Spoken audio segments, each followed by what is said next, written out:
Alhamdulillahilladzi arsala rasulahu bil huda wa dinil haqq liyuzhirahu 'alad dini kullih wa kafa billahi shahida. Asyhadu an la ilaha illallah wahdahu la syarika lah wa asyhadu anna sayyidana Muhammadan 'abduhu wa rasuluhu la nabiyya ba'dah. Allahumma salli wa sallim wa barik ala sayyidina wa habibina wa syafi'ina wa maulana Muhammad. Wa salli wa sallim wa radiyallahu ta'ala an kulli sahabati rasulillahi ajma'in. Amma ba'du, faya ayyuhal hadirun al-kiram, usikum wa nafsi bittaqwallah, ittaqullaha haqqa tuqatih wa la tamutunna illa wa antum muslimun. Faqala Allah ta'ala fi kitabihil karim wa huwa asdaqul qailin. A'udzu billahi minasy syaithanir rajim. Bismillahirrahmanirrahim. Laqad kana lakum fi Rasulillahi uswatun hasanah liman kana yarjullaha wal yawmal akhir wa dzakarallaha katsira.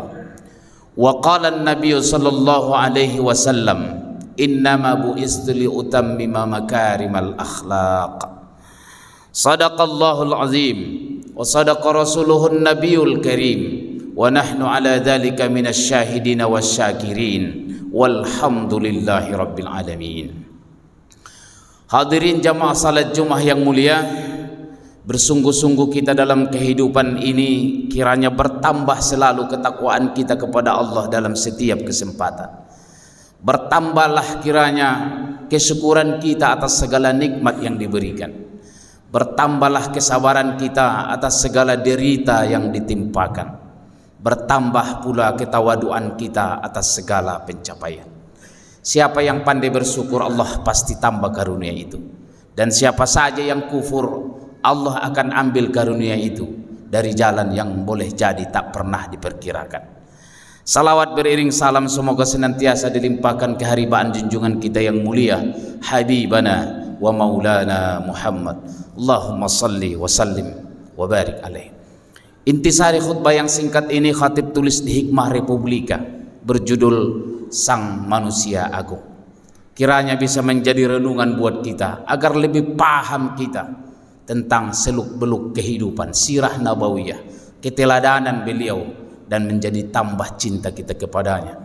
Amin ya Allah ya Rabbal Alamin. Hadirin jamaah salat Jumat yang mulia, bulan Rabiul Awal ini memang kita jadikan momentum.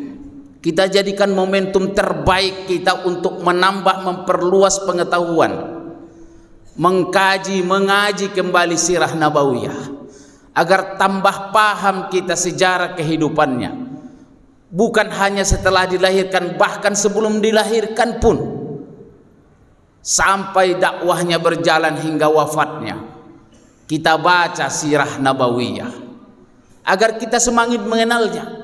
Jangan sampai kita mengaku umat Nabi Muhammad tapi tak kenal kita siapa dia. Sekarang ini banyak sekali buku yang dapat kita baca.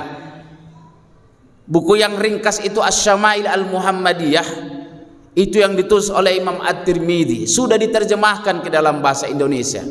Seluruh aspek sisi kehidupan pribadi Nabi dituliskan dalam buku ini. Aspek fisiknya, perawakannya, cara hidupnya, kesehariannya dituliskan dalam buku itu. Kalau mau membaca yang lebih panjang, lebih tebal sejarahnya, Muhammad Hussein Haikal, sejarah hidup Muhammad, diurai jauh dari masa zaman jahiliyah sampai setelah Rasulullah meninggal, dan banyak buku-buku yang bisa kita baca agar kita lebih mengenal kepada beliau. Kalau memang tak senang kita membaca, datanglah kepada kajian-kajian seperti yang dilakukan oleh Masjid Raya Telaga Kahuripan. Insya Allah nanti hari Ahad diadakan peringatan Maulid Nabi Muhammad sallallahu alaihi wasallam agar kita lebih mengenalnya. Masih terlalu banyak sisi kehidupan dari Rasulullah yang belum pernah kita dengar, belum pernah kita baca. Dari tahun ke tahun, berpuluh tahun kemudian, banyak saja orang Islam, para ilmuwan, para ulama yang menulis kembali, dan seakan ada saja yang baru yang belum pernah kita dengar dan kita baca. Hadirin jamaah salat Jumat yang mulia, dalam kajian guru kita Profesor Dr. Ki Haji Didin Hafiduddin, Tafsir Safwatut Tafasir menceritakan ada 5 akhlak Rasulullah sallallahu alaihi wasallam sebelum ia diutus menjadi nabi. Dan ini perlu, karena ini sangat menentukan di mana keagungan Rasulullah itu, bukan hanya setelah ia diutus menjadi nabi, bahkan sebelum menjadi nabi pun sudah mulia akhlaknya. Disampaikan ketika Rasulullah selesai menerima wahyu pertama, surah Al-Alaq 1-5. Iqra bismi rabbakal ladzi khalaq khalaqal insana min 'alaq iqra wa rabbukal akram alladzi 'allama bil qalam 'allamal insana ma lam ya'lam. Proses turunnya wahyu ini membuat Nabi sangat ketakutan. Ia dipeluk dengan kuat oleh Jibril, dan setelah ini disampaikan dan dia berlari-lari menuruni Jabal Nur dan sampai ke rumah disambut oleh istrinya Khadijah. Dan dia menyampaikan ketakutan yang luar biasa atas peristiwa yang dialaminya. Dan salah satu yang paling dia takutkan oleh Rasulullah Muhammad ketika itu, sebelum ia diutus itu adalah dia khawatir Allah murka kepadanya. Jangan-jangan ada kesalahanku sehingga Allah murka kepadaku. Dan disinilah yang perlu kita ingat, apa penekanan yang disampaikan oleh istrinya Khadijah. Dan inilah akhlak Rasulullah sallallahu alaihi wasallam yang harus kita lakukan sampai akhir hayat kita. Apa kata Khadijah? Kalla, sama sekali tidak. Kalau Muhammad Rasulullah itu takut dia Allah murka kepadanya, kata istrinya menenangkan hatinya, kalla, sama sekali tidak. Kenapa? Bahkan Khadijah bersumpah, wallahi, demi Allah, la yukhzikallahu abadan, kau tidak akan pernah dihinakan oleh Allah selama-lamanya. Ini menenangkan hati Rasulullah. Kenapa? Khadijah tahu persis apa yang dilakukan oleh Rasulullah, dan Allah tidak mungkin menghinakan orang yang mulia seperti beliau. Dan dengan itu beliau bersumpah, demi Allah, Allah tidak akan menghinakanmu selamanya. Kenapa? Karena ada 5 hal, ada 5 karakter akhlak mulia dari Rasulullah yang menjadi baju baginya dalam kehidupan. Apa yang pertama? Innaka latasilur rahim. Bagaimana mungkin Allah akan menghinakan kau sementara selama ini kau tak pernah memutuskan silaturahim, justru kau selalu menyambung silaturahim. Dan siapa saja yang suka menyambung silaturahim, Allah akan muliakan kehidupannya, sebagaimana Rasulullah juga dimuliakan. Jadi kata Khadijah kepada Rasulullah, kau tidak mungkin dihinakan Allah dan tidak akan pernah dihinakan Allah selamanya, karena kau adalah orang yang suka menyambung silaturahim, menjaga hubungan yang baik, terutama kepada kaum kerabat, sanak saudara, handai tolan, dan kepada siapa saja di mana saja kita berada. Ini yang pertama, jaminan dari Khadijah kepada suaminya Rasulullah sallallahu alaihi wasallam. Yang kedua, Allah tidak akan pernah menghinakanmu selamanya.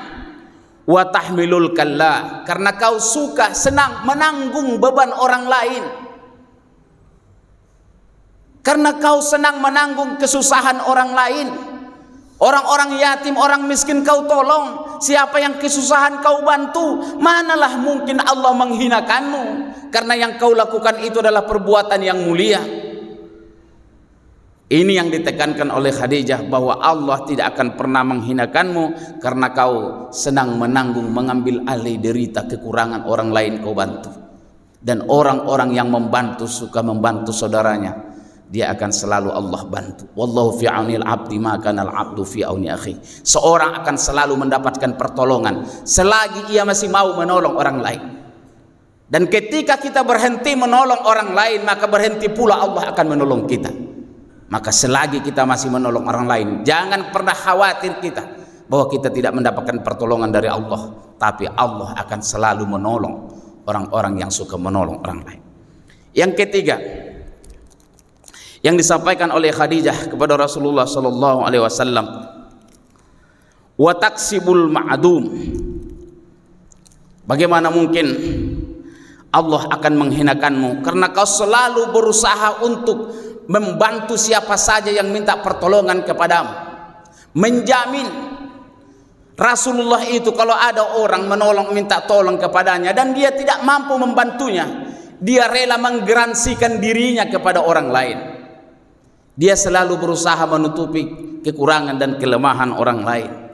Kalau begitu ada sahabat yang minta pertolongannya dan Rasulullah tak mampu membantu, gunakan namaku, jual namaku, garansikan namaku pada toko itu, ke Yahudi itu, ambillah, nanti aku akan membayarnya. Dan ini akhlak yang mulia. Artinya apa? Rasulullah itu tak kuat dia kalau ada orang yang susah datang ke rumahnya, tak diputuskannya harapan orang lain datang kepadanya. Dan ini pelajaran juga dari para orang tua kita dahulu. Kalau ada orang datang lain minta tolong, jangan putuskan harapannya. Kalau kau tak bisa membantunya, mungkin orang lain bisa melalui engkau.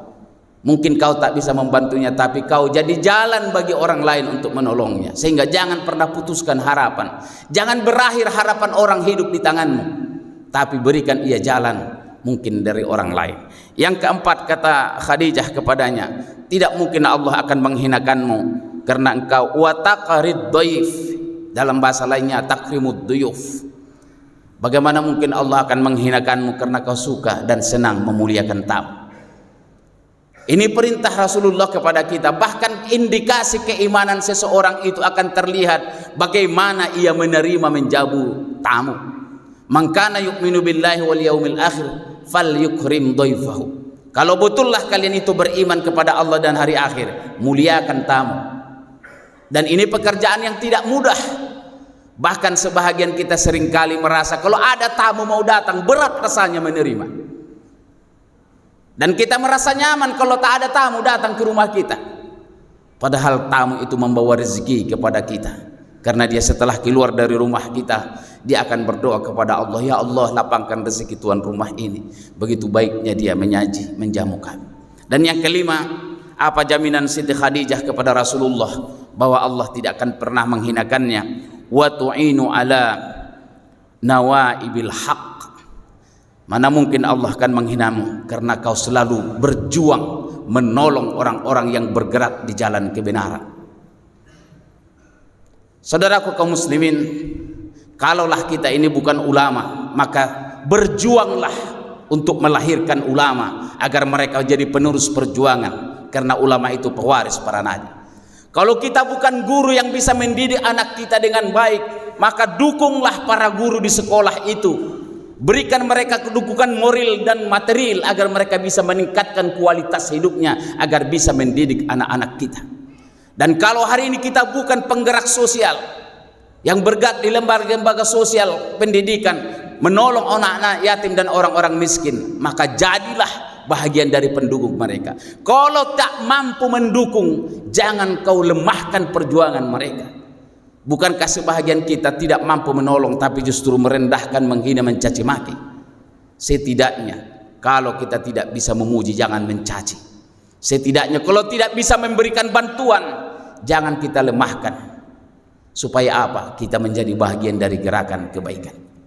Sebagai penutup khutbah yang singkat ini, setiap kali bulan Rabiul Awal mengingatkan kita sejarah perjuangan Nabi Rasulullah SAW dan ketika ia dilahirkan.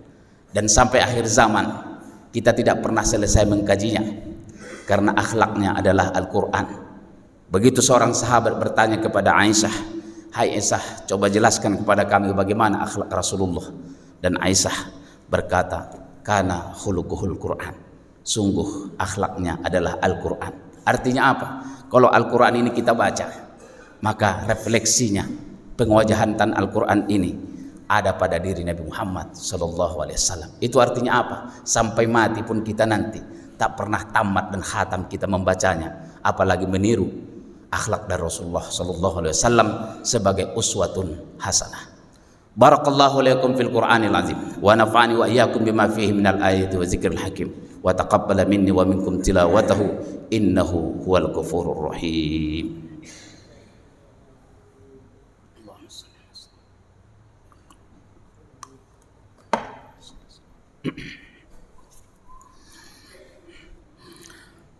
Alhamdulillahilladzi an'ama alaina bi ni'matil iman wal islam.